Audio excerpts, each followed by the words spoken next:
Oke. Jadi pada pertemuan kali ini kita akan membahas 3 part ini ya.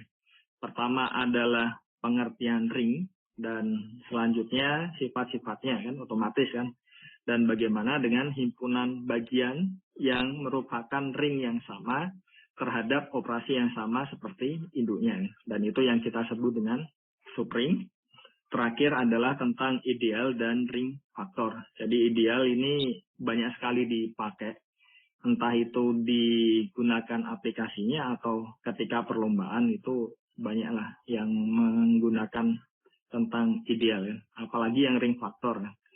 Ring faktor itu akan sangat berhubungan terutama ketika kita berbicara tentang homomorfisme.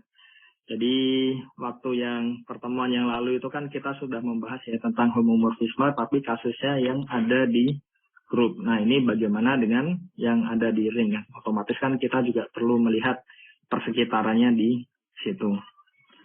Nah untuk ring sendiri sebenarnya kalau kita lihat dari sisi motivasinya ya, kita ingin melihat apa yang kita punya di himpunan bilangan bulat kan. Jadi di himpunan bilangan bulat Z, waktu kita membahas tentang grup, dia kan terhadap penjumlahan dia asosiatif, terus ada elemen 0 ini ya. Dan selanjutnya setiap elemen punya inverse terhadap penjumlahan. Dan terakhir ya juga bersifat komutatif. Bagaimana dengan perkaliannya kan? Perkalian di Z itu kita punya dia juga memenuhi sifat asosiatif. Dan kalau kita rangkum dari apa yang kita ketahui dari teori grup, nah Z terhadap penjumlahan ini kita sebut dengan grup abelian. Dan selanjutnya Z terhadap perkalian itu kita sebut dengan semi group. Jadi itu dua hal yang perlu kita lihat apa hubungannya kan sebenarnya.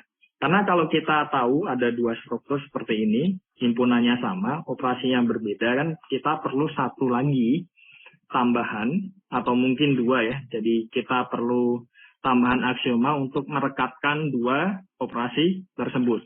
Nah, bagaimana cara merekatkannya? Nah, kita lihat satu sifat lagi kan, hubungannya antara penjumlahan dan perkalian di Z tadi kan. Jadi kita sudah tahu ya semuanya ya, waktu di SMA dulu kan ketika mengenal keubah kan, jadi kita bisa ini mengalihkan jadi aljabar. Waktu dulu SMP kan seperti itu kan. Jadi kita tahu ada distributif kanan. Jadi di Z terhadap penjumlahan dan perkalian itu memenuhi sifat distributif kanan. Kita mengalihkannya dari kanan kita bisa masuk. Dan ketika kita mengalihkannya dari kiri ini juga bisa masuk kan. Jadi ini bisa dikatakan sesuatu yang menghubungkan antara penjumlahan dan perkalian yang ada di Z. Nah, ada sifat-sifat lain tentunya ya di Z khususnya. Nah, salah satunya adalah adanya elemen identitas. Jadi ada 1 di Z. Ini benar-benar angka 1 ya di sini ya. Dan juga terhadap perkalian komutatif. Tapi ini kita simpan dulu untuk sifatnya ya. Karena tidak harus seperti itu kan. Karena kalau kita berbicara seperti di matriks itu kan. Matriks itu kan juga ya ada elemen satuannya tapi ada yang tidak ya. Dan untuk yang komutatifnya pun juga belum tentu berlaku kan. Jadi secara umum kita motivasinya dari mana? Ya dari sifat-sifat yang awal tadi. Dan ini nanti akan jadi tambahan saja ya. Jadi termotivasi dari sifat Z tadi kita coba lakukan abstraksi. Jadi kita punya struktur baru yaitu ring. Nah jadi ini tadi kalau kita rangkum ya di R-nya. Jadi Z-nya kita ganti R, ya kan? R-nya himpunan tak kosong secara umum, terus dilengkapi 2 operasi biner, dan di sini kita tetap menyebutnya plusnya di sini jumlahan, meskipun ya operasinya menyesuaikan dengan apa yang kita inginkan di situ. Nah, ini kita sebut ring, kalau intinya adalah R terhadap penjumlahan, dia akan menjadi grup abelian, dan juga R terhadap perkalian, dia akan menjadi semi group. Plus, ada satu sifat yang menghubungkan antara keduanya, yaitu yang kita sebut dengan distributif. Jadi distributifnya kanan dan juga kiri. Untuk pengembangan lebih lanjut, bisa jadi waktu ketika lomba itu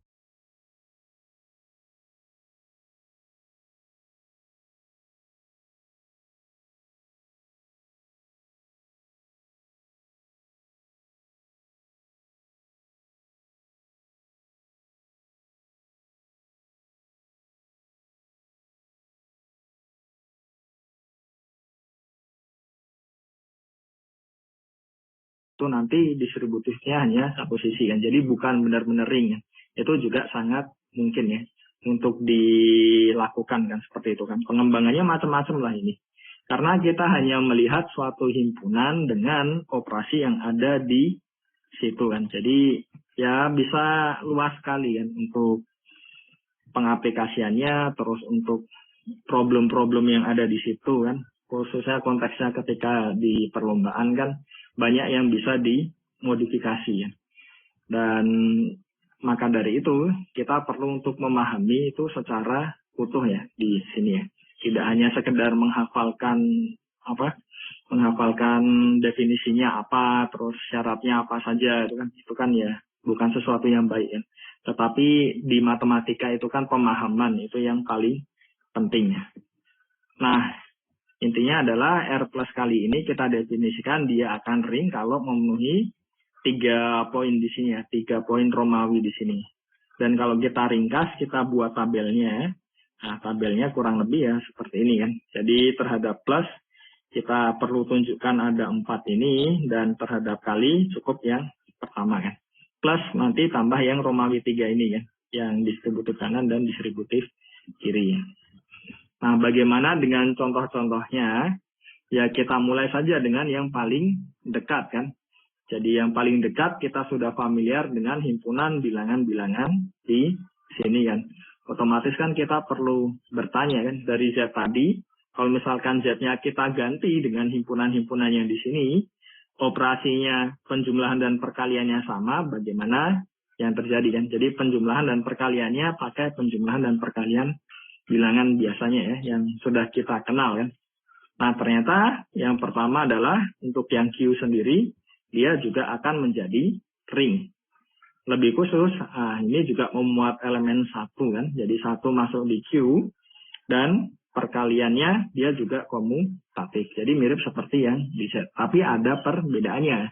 Perbedaannya adalah di perkalian, nanti elemen tak nolnya punya inverse. Jadi ada sesuatu yang khusus di situ. Nah itu akan kita bahas lagi di pertemuan selanjutnya. Yang R ini juga sama ya, himpunan bilangan real dan kompleks. Kita punya mereka berdua juga ring dan punya elemen 1 tadi, dan juga dia komutatif ya mereka. Nah bagaimana dengan N? Kita lihat N itu kan ya semua yang positif kan. Otomatis sebagai grup, dia bukan grup abelian kan, jelas ya. Bahkan dia bukan grup kan. Jadi N ini ya terhadap penjumlahan dan perkalian bilangan dia tentunya bukan merupakan suatu ring. Kalau 2Z ya bisa kita tunjukkan ya dia suatu ring, dan yang ganjil-ganjil ini ya otomatis tidak ya, dengan alasan yang sama seperti yang ada di N ini kan. Ya harapannya ini ya masih bisa mengikuti ya, khususnya untuk yang bukan dari prodi matematika ya. Jadi ya semoga masih bisa menangkap lah untuk ide gambaran besarnya kan. Nah kita juga tahu dari sini kan, kita sudah cek ya tadi ya. Jadi satu persatu. Nah jenis-jenis ring apa saja yang ada. Pertama adalah ring dengan elemen satuan. Ya contohnya itu tadi. Kita punya C terhadap penjumlahan perkalian. Terus R. Terus tadi ada Z. Nah, yang tidak ada elemen satuannya apa? Tadi kan kita sudah sempat membahas 2Z ya. Jadi 2Z itu tidak punya ya elemen satuan di situ. Karena tidak ada elemen di 2Z yang ketika dikalikan dengan sebarang elemen lain, hasilnya jadi elemen tersebut. Kan nggak ada kan. Karena kalau dikalikan 2 kan otomatis nanti ya pasti nilainya berubah kan, kelipatan 2 ya. Jadi ini yang kita sebut dengan elemen satuan kalau ada yang sifatnya mirip seperti angka 1 itu tadi. Jadi 1 di sini ya otomatis tergantung dengan himpunannya, tergantung juga dengan operasinya ya. Penjumlahan dan perkaliannya didefinisikan seperti apa kan. Tapi pada dasarnya feel-nya itu ya mirip seperti kita punya angka satu yang sudah kita kenal biasa. Di ini definisi ring dengan elemen satuan, dan terhadap perkalian tadi kita sebut kalau misalkan dia komutatif kita sebut ring komutatif. Jadi feel-nya kalau kita rasakan ya, ketika kita membahas tentang grup, terus kita lanjutkan ring, itu kan kurang lebih kan sebenarnya kan sama kan. Nah itu feel yang seperti itu yang saya harap bisa dibangunkan dari awal dulu ya. Jadi ketika belajar ring pun juga jadi lebih mudah ya, karena ya kurang lebih sensa sama lah untuk memahami kan problem-problem yang ada di situ kan. Oke. Jadi kalau misalkan kita punya elemen satuan plus dia perkaliannya komutatif, kita sebut dengan ring komutatif dengan elemen satuan. Ini ya otomatis definisi yang langsung bisa kita peroleh ya dari dua yang di atas tadi ya. Nah, bagaimana dengan ring yang lain? Tadi kan sempat dibahas ya, kalau yang di Q terhadap perkalian, nah elemen tak nolnya itu kan ada inverse-nya lah terhadap perkalian, sedemikian hingga kan kalau misal kita punya suatu elemen misal A per B itu kan bentuknya dikalikan misal B per A itu kan jadi satu kan, otomatis ya di sini kasusnya ya A-nya tak nol, B-nya juga tak nol kan, karena kan kalau di Q itu kan otomatis ini ya penyebutnya nggak boleh nol kan, dan ya kalau yang punya inverse kan ya kita ambil saja yang pembilangnya juga tak nol kan. Jadi setiap elemen tak nolnya dia punya inverse terhadap perkalian kan. Nah, kalau kita menyoroti sifat itu saja, bagian itu tok tadi yang punya inverse terhadap perkalian, nah kita sebut dengan dia ring pembagian ya. Jadi kalau dia punya inverse terhadap perkalian kan.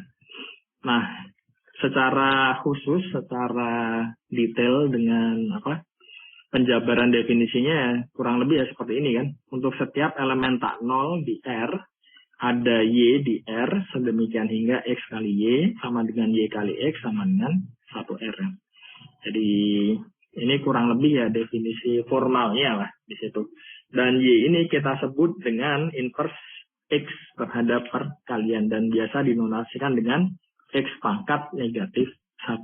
Jadi sense-nya kurang lebih sama seperti yang kita punya di Z lagi ya. Dan miriplah seperti yang di Q kan. Kalau misalkan nantinya agak kesulitan untuk memahami kan, kita bisa melihat kembali dari apa yang sudah kita tahu kan di himpunan bilangan kan. Jadi itu enaknya lah belajar struktur aljabar ketika kita coba mencari relasinya dengan apa yang sudah kita ketahui. Nah, ini tadi tidak ada syarat kalau terhadap perkalian dia harus komutatif. Nah, bagaimana kalau dia komutatif? Kalau dia komutatif kita sebut R ini sebagai lapangan kan. Jadi lapangan itu apa ya? Intinya adalah dia merupakan division ring atau ring pembagian yang terhadap perkalian dia komutatif. Jadi itu ya. Nah, ini contoh-contoh yang lain ya, contoh tambahan untuk yang ini ya, contoh-contoh ring ya.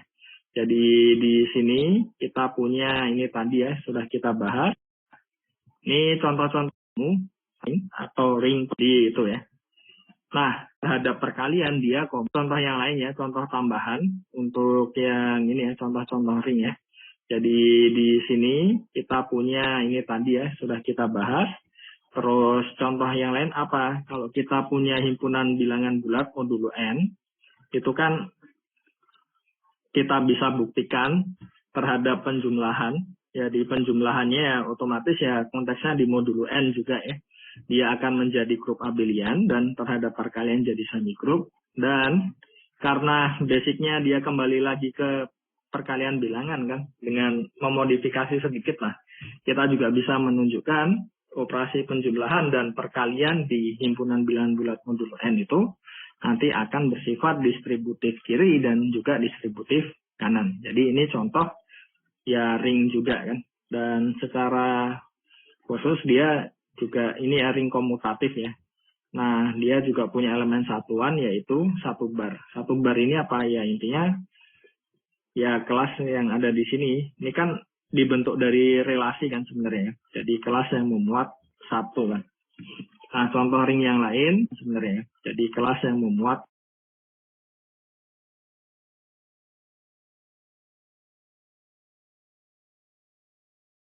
satu kan.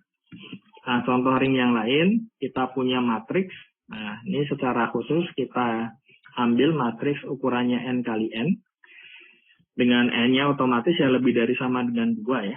Kalau kita berbicara matriks kan ukurannya selalu ya seperti itu kan. Nah, ini atas R, kita punya MNR ini akan menjadi ring kan. Nah, untuk elemen satuannya ada tidak? Kalau kita lihat di sini atas bilangan real, tentunya dia ada. Elemen satuannya apa? Ya otomatis matriks 1001 kan, matriks identitas. Atau kalau ukurannya N kali N, itu tadi kan yang 2 kali 2 kan. Otomatis ya kalau ukurannya N kali N ya kita ambil yang diagonalnya semuanya 1. Dan selain yang di diagonal itu 0 kan. Itu jadi elemen satuannya. Kenapa? Karena matriks ukurannya N kali N, kalau dikalikan itu tadi ya, yang biasa kita sebut dengan IN. Jadi yang diagonalnya semuanya 1, lainnya 0. Kalau kita kalikan ya jadi dirinya sendiri. Makanya dia jadi elemen satuannya. Dan tidak komutatif. Ya mudah sekali lah untuk menunjukkannya terhadap perkalian matriks itu tidak komutatif. Jadi ini hintnya sederhana sekali. Kalau misalkan ingin dicoba ya silahkan ya, tidak sulit. Oke, untuk contoh yang lain apa? Kita juga tahu ini sejak dari mana ya? Sepertinya SMP kalau nggak SMA. Sepertinya SMP ya. Jadi dari SMP kan kita tahu suku banyak ya, polinomial ya. Jadi kalau kita bentuk polinomial dengan koefisiennya himpunan bilangan bulat, ya kan? Jadi koefisiennya di sini semuanya bilangan bulat. Terus kita gunakan operasi penjumlahannya seperti di polinomial biasa kan di sini kan. Jadi yang X pangkatnya sama itu koefisiennya kan nanti dijumlahkan kan. Ya seperti polinom biasa lah. Dan operasi perkaliannya ini konvolusi ya. Jadi ya sama saja seperti yang di perkalian polinom biasa ya. Nah ini bisa kita tunjukkan bahwa Zx yang kita punya tadi himpunan polinomial yang derajatnya ini berhingga ya. Jadi ada X pangkatnya ini berhenti kan. Karena ada pengembangan lagi, dia pangkatnya bisa sampai tak hingga. Cuma ini konteksnya masih yang pangkatnya berhingga dengan koefisiennya bilangan bulat. Nah ini akan menjadi ring komutatif dengan elemen satuan. Jadi operasi perkaliannya di sini yang kita definisikan sebagai convolution sum ya di sini ya. Itu dia akan komutatif. Ini sederhana untuk menunjukkannya sebenarnya. Terus yang lain apa? Contoh lain, ya salah satunya adalah yang isinya adalah fungsi ya.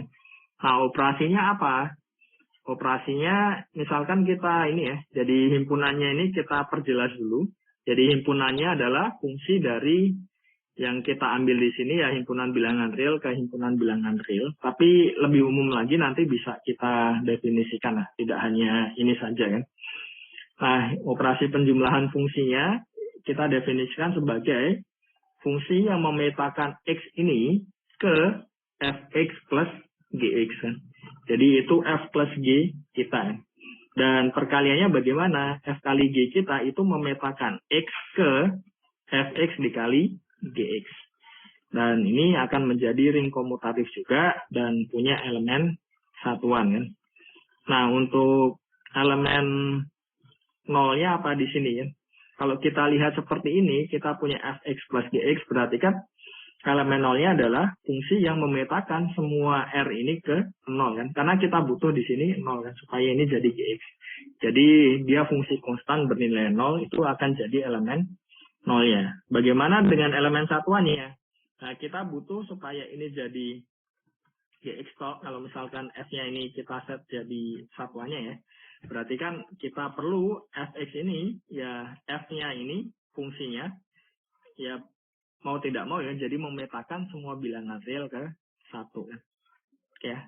Jadi ini untuk, ya kurang lebih untuk idenya lah. Jadi nolnya apa, satunya apa ya. Dan untuk menunjukkan aksiomanya ya, kita perlu melihat ini kesamaan dua fungsi kan otomatis kan, itu di syaratnya. Oke, kalau misalkan ada pertanyaan silahkan ini ya, silahkan disampaikan ya. Jangan ini, dipotong saja nggak apa-apa. Ini sekalian saja untuk contoh-contohnya saya selesaikan soalnya. Jadi sebelumnya kita sudah belajar tentang grup. Nah, bagaimana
mungkin tidak kita mendefinisikan ring itu dari grup.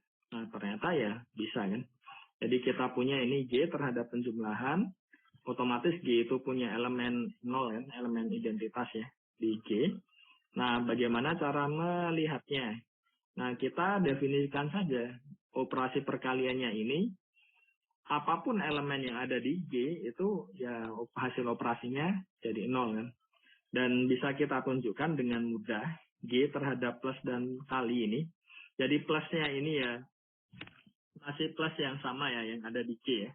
Dan kalinya itu yang ini tadi kan, yang X kali Y itu semuanya dihasilkan 0 lah, didefinisikan jadi 0 kan. Nah, ini akan menjadi ring komutatif. Komutatifnya jelas ya, karena XY sama dengan YX kan nanti ya. Karena hasilnya kan sama-sama 0.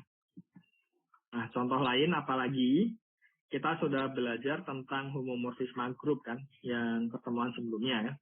Nah, kalau kita himpun semuanya, endomorfisme grup, dari ini ya, G ke G ya. Nah, ini ditambahi operasi plusnya mirip seperti yang di depan tadi, yang di sini ya. Terus yang perkaliannya kita definisikan ini komposisi. Nah, ternyata kita bisa tunjukkan bahwa endomorfisme G ini terhadap plus dan kali yang kita definisikan di sini, dia akan menjadi ring yang punya elemen satuannya. Dan elemen satuannya jelas dia elemen fungsi identitas. Kenapa? Karena kalau kita lihat fungsi komposisi itu kan, kalau fungsi identitas kan akan dipetakan ke dirinya sendiri kan, X dibawa ke X kan. Nah, dari situ kan bisa kita lihat nanti kalau F komposisi apapun, misalkan F-nya ini fungsi identitas, nanti jadi hasil akhirnya kan dia akan sama dengan ya fungsi yang kita operasikan di situ. Jadi elemen satuannya ya jelas di sini adalah fungsi identitas. Nah, contoh yang lain ini tanggung ya sekalian ya. Jadi sekalian saja contoh-contohnya kan supaya ini membangun sense supaya dapat lah feel-nya kan tentang ring itu.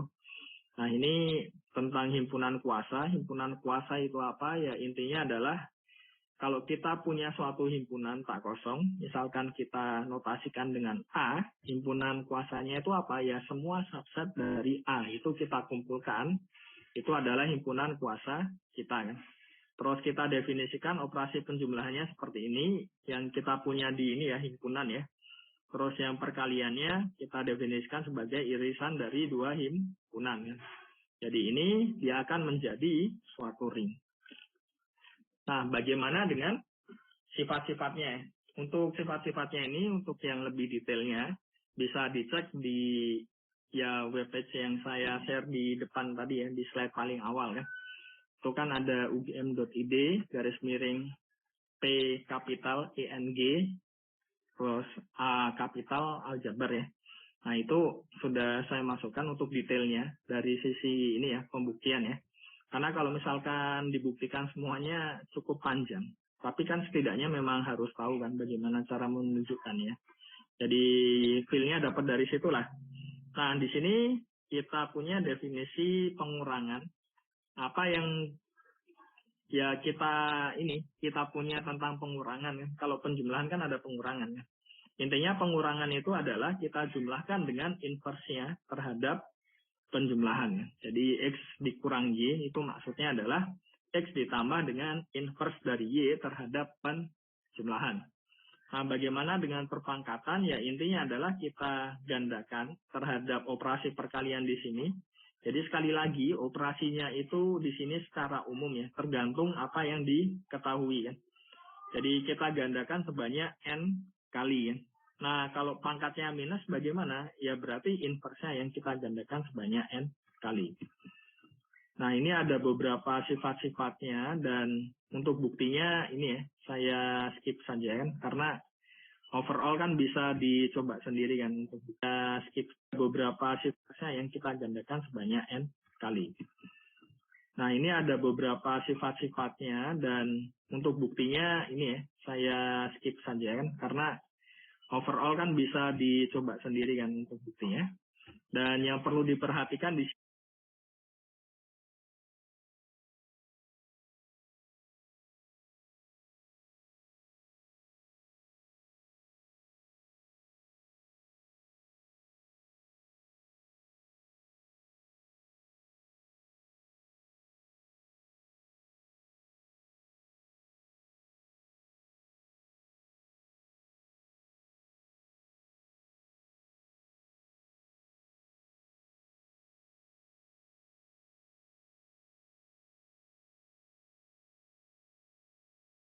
sini adalah kita punya ringnya di sini belum tentu komutatif ya. Jadi hati-hati di situ. Maka dari itu di poin kedua ini kita punya X plus Y dikuadratkan. Itu kan jadi X plus Y dikalikan X plus Y. Kita gunakan distributifnya.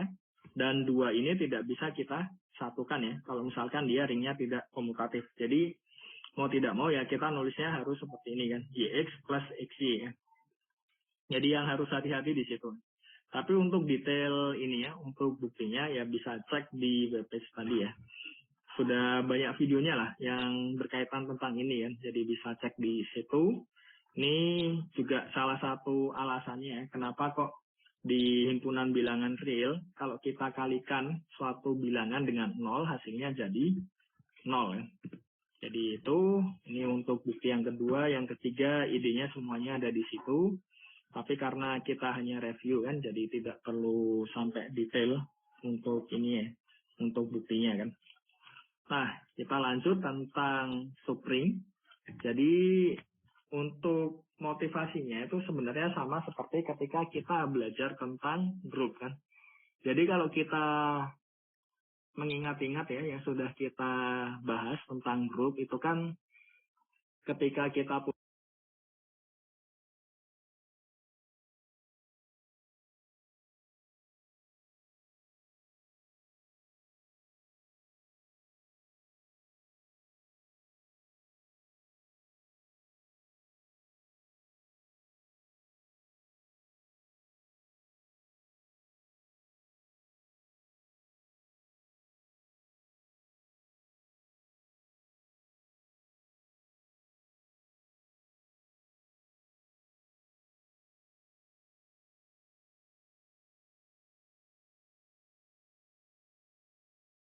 punya suatu grup, nah kita melihat suatu subhimpunannya kan terhadap operasi yang sama kan. Apakah dia menjadi grup lagi atau tidak? Kalau iya, ya kita sebut dia sebagai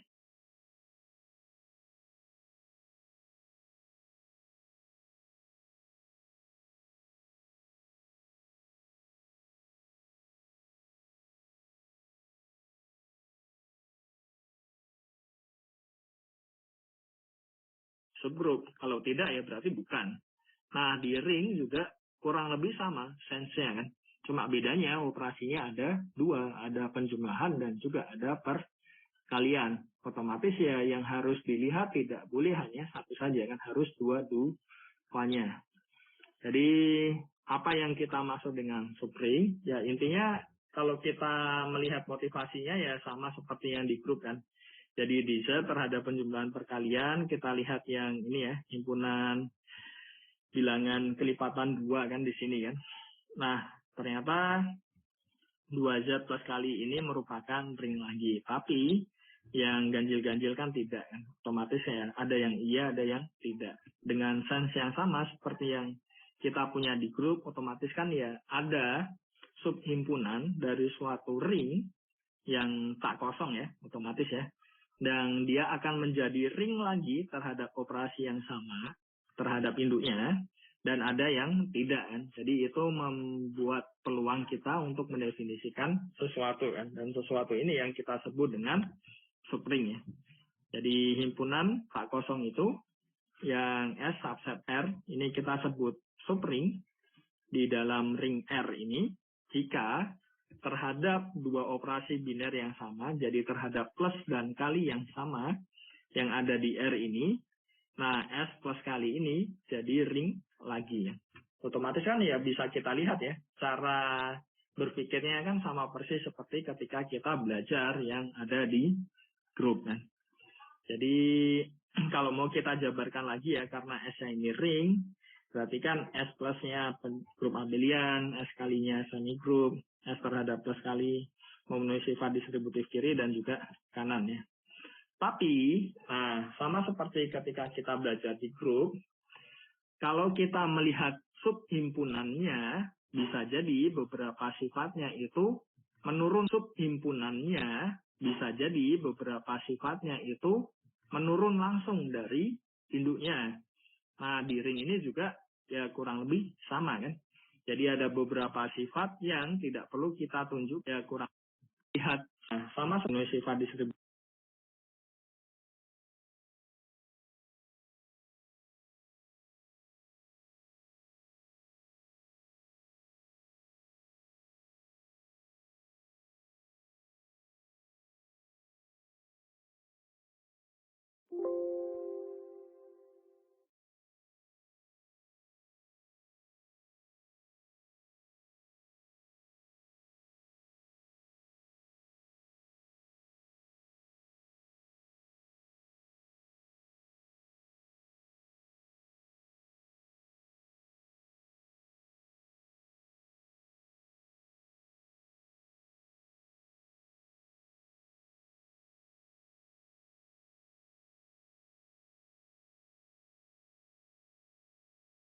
kiri dan juga kanan ya. Tapi sama seperti ketika kita belajar juga kanan semi grup S terhadap I. Sama seperti ketika kita belajar di grup, kalau kita melihat subhimpunannya, bisa jadi beberapa sifatnya itu menurun langsung dari induknya. Nah, di ring ini juga ya kurang lebih sama kan. Jadi ada beberapa sifat yang tidak perlu kita tunjukkan, itu langsung turun dari induknya. Contohnya seperti ini, terhadap penjumlahan, dia komutatif kan, otomatis ya ikut-ikutan komutatif. Karena yang besar saja komutatif, apalagi yang di dalamnya kan. Terus asosiatif kan juga langsung. Jadi mirip seperti yang di grup tadi. Nah, otomatis ketika kita membuktikan suatu subhimpunan itu apakah subring atau tidak perlu menunjukkan semuanya. Jadi teorema ini menunjukkan bahwa ada satu cara yang relatif lebih ringkas, bahkan sangat ringkas ya, dibandingkan kita harus menunjukkan ring aksioma-aksiomanya kan. Tadi kan aksiomanya kan banyak sekali ya. Jadi ternyata cukup kita tunjukkan saja. Kalau misalkan kita punya himpunan tak kosong S ini subset dari R, dia akan menjadi subring. Syarat perlu dan cukupnya apa? Syarat perlu dan cukupnya adalah ketika kita mengambil sebarang dua elemen yang ada di S, selisihnya atau yang kita definisikan ini tadi ya. Jadi X ini ditambah dengan inverse dari Y terhadap penjumlahan, itu masuk lagi ke S, dan nah perkaliannya juga harus masuk lagi ke S. Jadi dua ini saja itu sudah cukup untuk menunjukkan S ini subring atau bukan ya. Jadi ini syarat perlu dan cukupnya. Nah sekarang kita coba bahas sedikit tentang contoh-contohnya. Jadi contoh yang pertama kita ambil misalkan yang ring ini tadi, yang isinya fungsi-fungsi tadi ya. Nah ini kalau kita ambil S-nya ini semua fungsi konstan ya. Jadi semuanya konstan, jadi fx sama dengan suatu konstanta. Nah ini dia akan menjadi subring. Alasannya kenapa? Karena ya kalau kita ambil dua elemen di S ini, terus kita ambil selisihnya, ya kan kita ambil selisihnya ini suatu konstan kan. Jadi dikurangkan ya pasti jadi konstan lagi kan. Dan kita peroleh ini jadi apa? Kita peroleh ini pasti akan masuk lagi ke ini ya. Jadi ini lebih ke ini ya, lebih ke operasinya well define-nya ya. Tapi intinya adalah kalau kita cari minusnya di sini ya. Jadi kita coba cari selisihnya kan F minus G, dia akan kembali lagi ke S. Dan F kali G ini akan kembali lagi ke S. Jadi kita punya S kita ini adalah subring di ring yang kita punya di sini ya. Nah, contoh yang lain ya kalau kita ambil ke matriks lagi, ini misalkan matriks segitiga atas di MNR, dia akan jadi subring. Untuk buktinya bisa dicoba ya, coba sendiri ya. Bukan sesuatu yang rumit lah. Dan tadi beberapa kali kita menyebut tentang 2Z ya. Jadi secara umum, kalau kita punya KZ, dia akan menjadi subring di sini ya. So, apa lagi ya? Jadi ini dijamin ya terhadap teoremanya ini, dan contoh yang lain adalah di polinom kan. Nah ini polinom, misalkan kita ambil suatu himpunan dari yang isinya polinom dengan konstannya ini 0 ya. Jadi bisa kita lihat di sini X dikali sesuatu kan berarti otomatis ya pangkat yang koefisiennya X pangkat 0 atau yang bagian konstannya kan ini 0. Dan dia juga akan menjadi suatu subring. Jadi sederhana kan untuk contoh-contohnya. Dan ini contoh yang bukan. Jadi misalkan kita punya ini S, dia himpunan matriks yang berukuran N kali N atas bilangan real ya. Jadi entry-entry-nya ini bilangan real. Di mana yang jumlah bagian diagonalnya ini jadi 0 ya. Jadi kan kita punya kan di matriks itu kan trace ya, yang kita sebut dengan trace ya. Jumlah yang bagian diagonal ya. Nah ini ternyata dia bukan subring di MNR. Alasannya kenapa ya kita ambil ini. Jadi ini contohnya ya.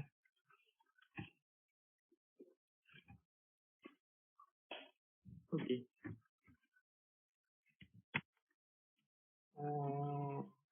Kita lanjut lagi. Nah, beberapa sifat dari subring. Pertama adalah seperti yang ada di grup ya. Kita punya irisan dari dua subgrup, itu kan jadi subgrup lagi ya. Nah, ternyata irisan dari dua subring, dia juga akan menjadi subring lagi ya. Untuk buktinya ini jelas dari definisi ya. Jadi bisa kita lanjutkan.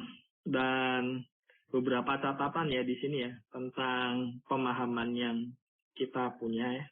Jadi pertama adalah kalau misalkan kita punya ini sebarang ring R, ya kan, kita kan bisa memandang R sendiri itu kan subset dari R.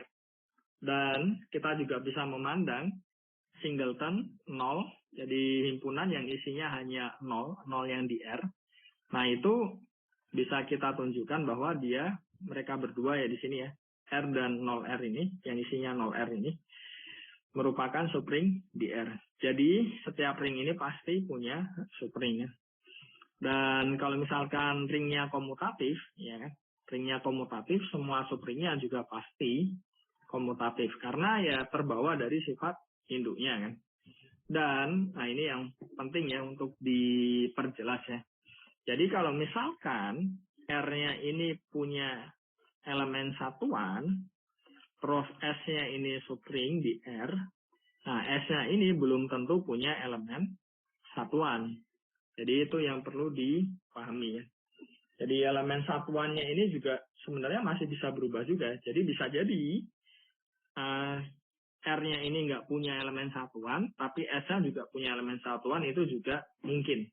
Jadi sifat yang diturunkan itu terkait dengan elemen satuan itu betul-betul ya case by case. Jadi tidak serta-merta bisa diturunkan. Tapi kalau yang komutatif itu bisa. Oke, itu penekanannya di situ. Jadi hati-hati dengan elemen satuan dari ringnya maupun elemen satuan yang ada di subringnya. Karena mungkin sekali ringnya punya elemen satuan, subringnya tidak kan.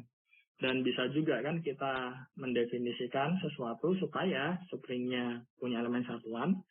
Jadi satunya itu ya hanya ini ya, jadi elemen netral terhadap perkalian di subring tok kan. Itu kan juga mungkin kan. Dan dia tidak akan jadi angka elemen satu untuk semua yang di ring itu kan juga bisa. Jadi hati-hati untuk yang sifat yang ini tadi, tidak serta-merta bisa langsung diturunkan. Nah, catatan yang lain, misalkan ini ya, jadi meskipun sama-sama punya elemen satuan pun, bisa jadi elemen satuannya belum tentu sama ya. Jadi itu juga ya perlu di note ya. Jadi harus berhati-hatilah tentang elemen satuan ini. Dan terakhir untuk hari ini kita akan membahas tentang ideal dan ring faktor.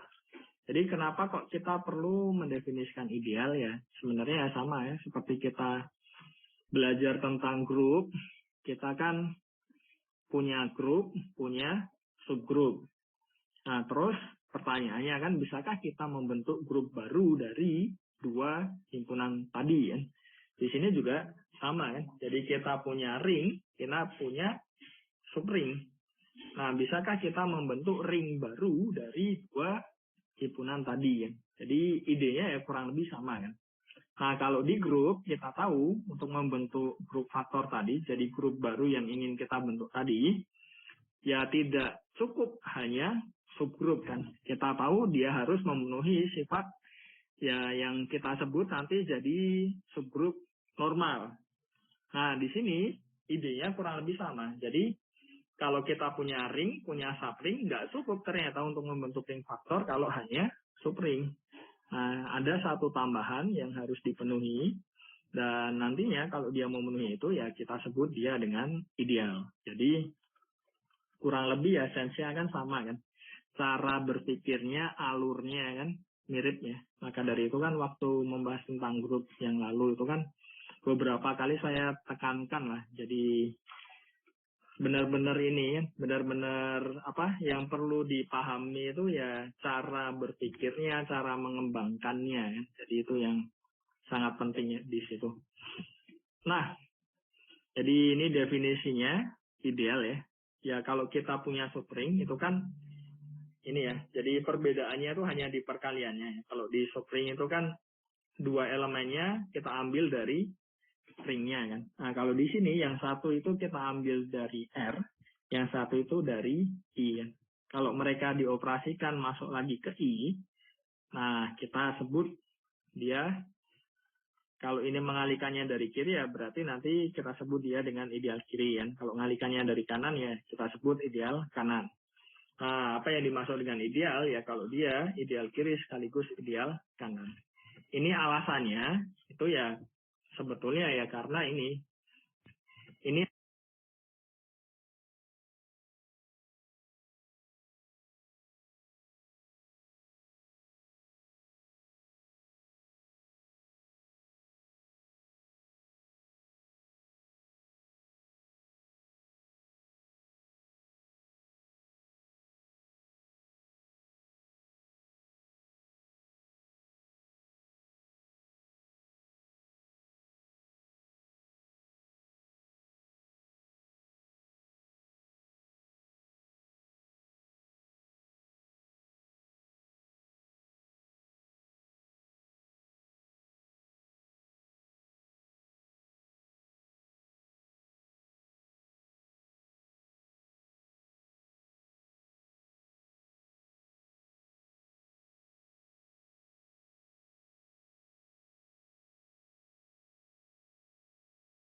yang dimaksud dengan ideal ya kalau dia ideal kiri sekaligus ideal kanan. Ini alasannya itu ya sebetulnya ya karena ini pembentukan ring faktor itu. Dan sangat-sangat alami lah sebenarnya. Nah, bagaimana dengan contoh-contohnya? Pertama ya kalau misalkan isinya 0 tok kan. Dan R-nya juga ya, ini jelas ya, dua-duanya ini pasti merupakan ideal di R. Dan kita sebut dengan ideal trivial. Terus ini, yang isinya 0 bar dan 2 bar, konteksnya di Z4, dia jelas dia akan jadi ideal di Z4 kan. Karena supringnya jelas ya, untuk idealnya kan, intinya kan ini kelipatan 2 kan. Kelipatan 2 kalau ini dikalikan dengan berapapun kan pasti hasilnya juga kelipatan 2. Jadi itu alasannya lah, kenapa dia jadi ideal. Oh ya, sampai sini ada yang mau ditanyakan? Kalau tidak, saya lanjut lagi ya. Intinya kalau terlalu cepat, tolong disampaikan aja. Kalau misalkan ada yang bingung juga tolong disampaikan saja ya. Karena ya itu tadi sih memang perlu untuk mengejar materi ya. Oke, untuk contoh nggak ada ya. Ya aman ya. Kalau aman berarti kita lanjut lagi. Kita lanjut lagi contoh yang lain di M2R ini ya. Nah, kita tahu di matriks ya perkaliannya kan dia tidak komutatif kan. Nah, dari situ ya bisa kita lihat ya. Jadi mungkin kita bisa menemukan beberapa subhimpunannya di situ ya, supring-supringnya kan, yang dia memenuhi sifat-sifat yang di aksioma-aksioma untuk menjadi ideal kiri ya. Tapi ada yang bukan ideal kiri ya, tapi dia ideal kanan. Jadi idealnya cuma satu sisi saja ya. Itu juga mungkin ya, ini contohnya kan. Contoh yang lain apa? Kalau misalkan ini ya, kita punya di Z, KZ ini jelas dia jadi ideal. Nah, contoh yang tidak, kalau misalkan kita punya di Q, terus kita ambil subnya itu Z, nah Z ini jelas dia bukan ideal di sini ya. Kenapa? Karena kalau kita contohnya lah, sederhananya lah, kita ambil misalkan Q-nya itu, ya elemen yang ada di sini misalkan pecahan ya. Terus dikalikan yang sederhananya inilah, kalau kita punya sepertiga terus dikalikan 2 yang di Z, kan jadi 2/3 kan. Nah, 2/3 itu kan nggak masuk lagi ke Z. Jadi itu ya salah satu alasannya lah. Kenapa kok dia bukan jadi ideal.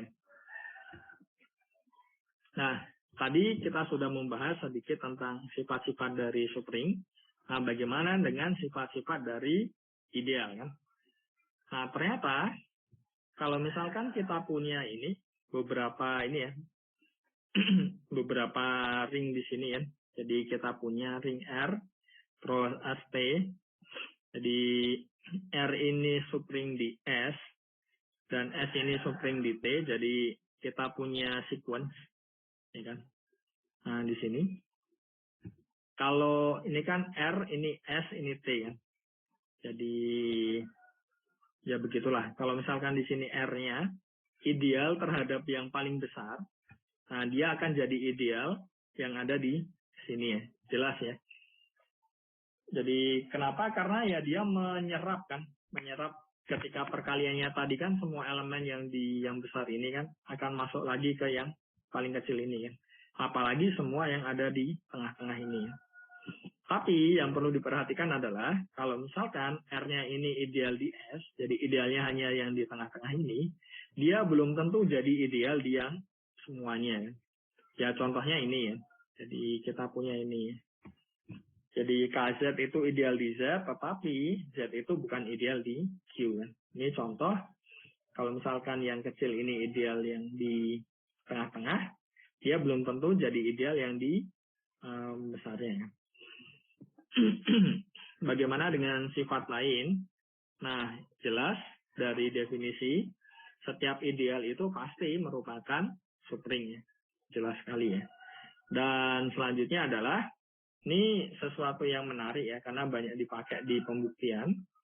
Kalau kita punya ideal, itu memuat elemen satuan, pasti ideal tersebut sama dengan ringnya sendiri. Kenapa? Karena satu anggota I, kan? Otomatis ya satu dikalikan apapun, dia harus balik lagi ke I. Kan? Ya otomatis ya, semua anggota R ini pasti jadi anggota I. Kan? Selesai ya untuk buktinya. Nah, bagaimana dengan irisannya? Irisannya mirip seperti yang di supring tadi. Jadi irisan dari dua ideal, meskipun idealnya hanya satu sisi ya, dia akan kembali lagi jadi ideal ya. Dan kalau hanya satu sisi otomatis ya idealnya juga satu sisi. Kalau dua sisi ya jadi dua sisi juga.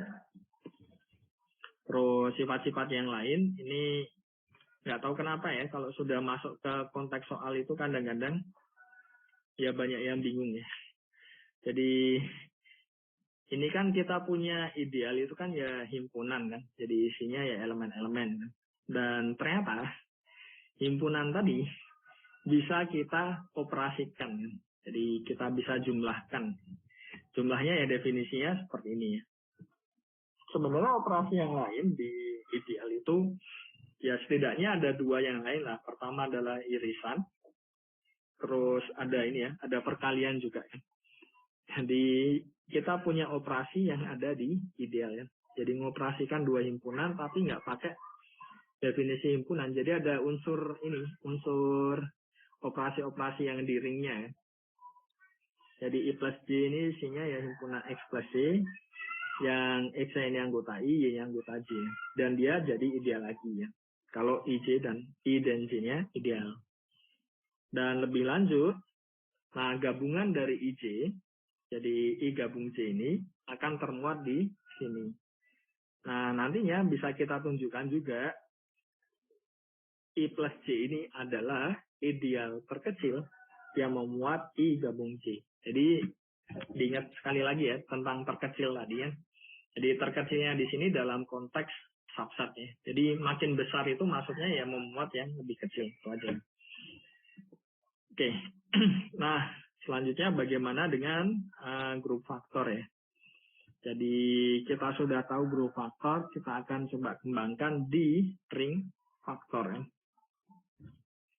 Jadi di sini kita tahu ya, intinya adalah cara mendefinisikannya sama ya. Jadi relasinya sama, operasinya sama yang terhadap penjumlahan. Nah, tapi kan otomatis ya kita perlu melihat yang bagian perkaliannya kan. Jadi perkaliannya ini seperti yang di bagian penjumlahan, kita definisikan seperti ini. Nah, tinggal kita lihat kapan dia well defined-nya. Jadi dia well defined kalau I-nya harus ideal. Jadi itu syaratnya lah. Kenapa kok kita perlu melihat ya ideal tadi ya? Karena punya kepentingan di operasi perkalian yang akan kita definisikan di ring faktor. Jadi bisa dilihat di situ untuk definisinya kan ya tidak muncul tiba-tiba ya, ada alasannya ya. Nah itu mindset yang perlu dibangun terus ya, khususnya kalau misalkan kita ya ada lomba atau apa atau di penelitian kan juga ya. Jadi kenapa kok definisinya seperti itu kan, terus sifatnya gimana kan, itu kan perlu dibangun terus ya. Jadi ini yang kita sebut dengan ring faktor. Kita tahu tadi I yang isinya 2 ini, himpunan yang isinya 2 ini kan dia jadi ideal ya. Nah kita bentuk ring faktornya ya. Jadi kelas yang memuat 0 itu isi, kelas yang memuat 1 dengan, nah ini contohnya ya, operasinya bagaimana kan. Terus contoh yang lain, kalau misalkan kita punya ini matriks segitiga atas ya di sini ya. Atas ini, atas Z2, jadi himpunan bilangan bulat modulo 2. Nah, kita ambil I-nya. Jadi itu contoh dari tentang ring itu kan. Dan ideal dan ini ya. Dan ideal terkecil yang memuat X. Karena kalau kita hanya berkutat dengan sedikit tambahan lah untuk beberapa sifat lanjutan, I plus J itu akan jadi ideal yang